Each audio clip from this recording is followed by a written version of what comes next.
surrounded by amazing landmarks. And all my brother wants to see is the graffiti and arcade spaceships. It's not just graffiti, dude, he said seriously. It's street art.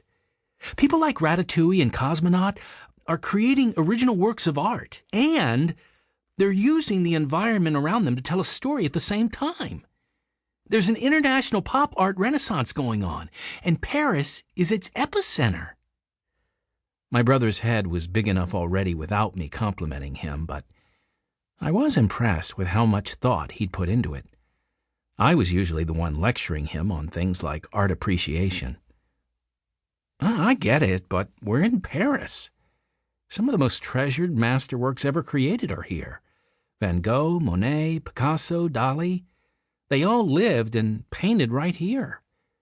Well, snooty McArtface, Ratatouille painting himself all over Paris turns the whole city into an interactive museum.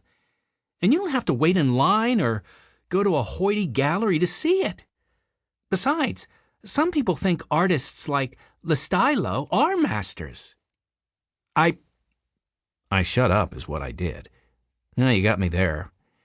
I can't talk smack about a guy who got away with turning the most famous clock tower in the world into a smartwatch. Stylo's handle meant the pen in French, and he'd been making international headlines for all the crazy places his outlaw art installations had appeared. Like the time he projected digital numbers and icons over the Big Ben clock tower in London, and then changed the signs so it said I Ben as a commentary on historical preservation in a tech-driven society. The whole world was Stylo's canvas, and he used it for activism, too. The saying that inspired his name, "The pen is mightier than the sword," also inspired his art. His anti-war stencils of soldiers wielding his signature feather fountain pen instead of guns had appeared all over the world on government buildings, police headquarters, and even in war zones. My favorite is when he used suction cups to scale that mirrored office building in Texas wearing a mirror-covered jumpsuit so no one would see him, Joe said, referencing Stylo's protest of a big oil spill the year before. Now, stenciling a flock of oil-covered pelicans crashing into that big oil CEO's window took talent and guts, I agreed, wondering how terrifying it must be to climb a skyscraper like you were Spider-Man. That kind of daredevil stuff was definitely more up Joe's alley.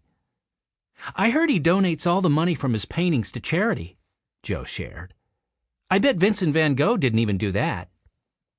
Well, he might have if he hadn't died penniless and unknown, I informed my brother. Oh, Joe said, looking up at the sky. Sorry, Vince, my bad. Stylo's definitely got VVG beat in the popularity while alive contest, I observed. It's amazing how someone can turn themselves into just about the world's most popular artist without anyone discovering their real identity. Stylo wasn't just an artist, activist, prankster. He was a mystery. And no one appreciates a good mystery as much as a Hardy Boy. I can't wait to check out the exhibit with his new work at the Galleria Simone place near the hotel, Joe said. That's one hoity gallery I don't mind waiting in line for. It was a different place near the hotel that I was excited to wait in line for. A medieval royal palace filled with over 650,000 square feet of France's most priceless treasures. Chapter 2. Bonjour, boys. Joe. Okay, for a stuffy old museum, the Louvre was pretty epic. The converted palace Frank kept blabbing about took up almost half a mile along the right bank of the Seine River. That's what the Parisians call the north side of the river that divides the city in half. The museum may have been historic, but it wasn't entirely old.